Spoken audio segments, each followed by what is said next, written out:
Target of audience ఎవరు? అందరూ అందరూ. ఇప్పటి వరకు ఏ ఆడియన్స్ ని మీ వైపు తిప్పుకున్నారు అనుకుంటున్నారు?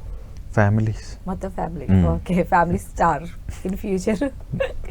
సో అంటే ఇప్పుడు నిజంగా కూడా అలాంటి టైటిల్స్ వస్తున్నాయి కదా, సో సరదాగా మీకు ఎలాంటి టైటిల్ ఉంటే బాగుంటుంది అనిపించింది? టైటిల్ లేకపోతే బాగుంటుంది. లేదు, ఖచ్చితంగా ఏదో ఒకటి ఇస్తారు కదా. ఇంకా అది నాకు ఎప్పుడు కూడా అది కావాలని పెట్టుకున్నట్టు అనిపిస్తుంది తప్ప, ఎవరైనా వాళ్ళంతలా వాళ్ళ అభిమానంతో పిలిస్తే తప్ప నేనేదో పెట్టమని చెప్పో లేకపోతే ప్రొడ్యూసర్ డైరెక్టర్ పెట్టమని చెప్పడం నాకు నచ్చదు. ఓకే. అండ్ డైరెక్టర్స్ హీరోనా మీరు, లేదంటే డైరెక్టర్కి కూడా కొంచెం ఏమన్నా చెప్పి ఇలా ఇలా ఉంటే బాగుంటుందని కరెక్ట్ చేసిన సందర్భాలు ఉన్నాయి? లేదండి, అంటే ఫస్ట్ వాళ్ళు ఒక కథను చాలా కష్టపడి రాసుకుంటారు. నేను ఇన్వాల్వ్ అయ్యేది యాక్టింగ్లో ఇన్వాల్వ్ అవ్వను. కథలో ఎక్కడైనా నాకు సినిమా చూసినప్పుడు ఒక డబ్బింగ్లో ఏదైనా నేను బెటర్ చేసి ఉండాల్సిందేమో, లేకపోతే ఒక చిన్న ఎడిట్ లాగేమని వచ్చి బోర్ కొడుతుందేమో సినిమా అనిపించినప్పుడు అది కూడా వాళ్ళు అడిగితే తప్ప మిగతా వాటిలో నేను ఇన్వాల్వ్ అవ్వను. ప్రీ వెడ్డింగ్ అస్సలు, ప్రీ వెడ్డింగ్ నేను కో ప్రొడక్షన్కి కూడా వెళ్ళాను కాబట్టి నేను ఇన్వాల్వ్ అయ్యాను. నేను ఈ పాపం ప్రతాప్ సినిమా కూడా చూడలేదు. సో మిగతా వాటికి నాకు నేను ఇన్వాల్వ్ అవ్వను. నా వరకు నేను యాక్టింగ్ ఇలా కావాలని డైరెక్టర్తో మేము మాట్లాడుకుని రిహార్స్ చేసినప్పుడు, రీడింగ్ చేసినప్పుడు తప్ప ఓవరాల్ నాకు సినిమా మ్యూజిక్ గురించి నాకేం తెలియదు, ఇన్స్ట్రుమెంట్స్ కూడా నాకు సరిగ్గా తెలియదు, దాంట్లో నేను ఏమి ఇన్వాల్వ్ అవుతాను. సో నాకు పోస్ట్ తెలియదు. అంటే జనరల్గా హీరో అన్నాక అన్ని కేటగిరీస్లో కూడా కొంచెం ఏమంటారు, మీ ఎసెన్స్ ఉండడానికి ఇష్టపడుతూ ఉంటారు. కదే అండి, నాకు కథ ఒక్కటే హీరో, అదొక్కటే అది బాగుంటే మిగతావన్నీ ఆటోమేటిక్గా బాగుంటాయి. అయితే ఇప్పటి వరకు చేసిన హీరోయిన్స్లో మీకు బాగా నచ్చిన హీరోయిన్, ఈ హీరోయిన్తో మళ్ళీ మళ్ళీ చేయాలనిపించిన హీరోయిన్ ఎవరున్నారు?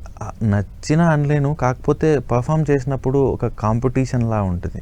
అంటే డామినేట్ చేస్తారేమో, అలర్ట్గా ఉండాలి, ఇంకా బాగా చేయాలనిపిస్తుంది కదా, అట్లా ఎంజాయ్ చేశాను నేను. నిత్యమేనన్ గారితో కుమార్ శ్రీమతి అండ్ టక్ జగదీష్ కానీ, ఇప్పుడు వసుకుమార్ కానీ, ఐశ్వర్య రాజేష్ గారు వీళ్ళిద్దరు. సో బాగా అల్లరి చేసిన సందర్భాలు ఉన్నాయా ఈ సినిమా షూటింగ్ లో?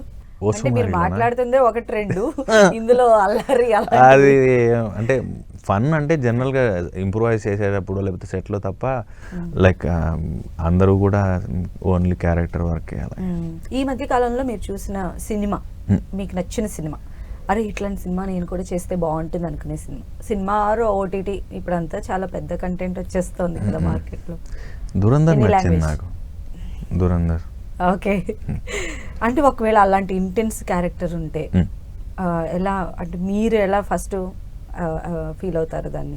అంటే ఫస్ట్ థింగ్ ఆ మార్కెట్కి వెళ్ళడమే పెద్ద ఛాలెంజ్ అది. అంటే స్టార్స్ మాత్రమే చేయగలిగే స్పాన్ ఉన్న సినిమాలు అవి మా వరకు రావాలంటే అవి గరుడ గమన, వృషభవాహన్ లాంటి సినిమాలే అవుతాయి, budget wise and setup wise. రీసెంట్గా అమితాబ్ బచ్చన్ గారు 1 డేలో 12 షూట్స్ ఏవో చేస్తాను ఇలాంటివన్నీ చెప్తూ ఉంటారు కదా, ఎంతైనా ఒక లెజెండరీ యాక్టర్ ఆయన.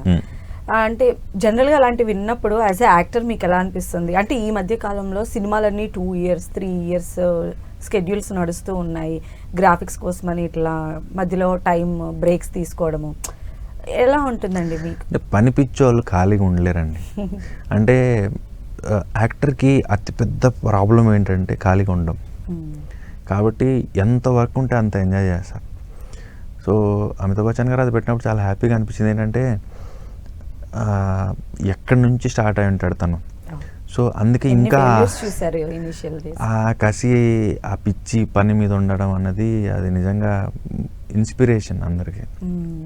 సో అందుకని ఒకప్పుడు సినిమాలు సంవత్సరానికి 18, 14, 16, 12 ఇలా రిలీజ్ చేసేవాళ్ళు. కృష్ణ గారు, ఎన్టీఆర్ గారు, ఏఎన్ఆర్ గారు, కృష్ణంరాజు గారు.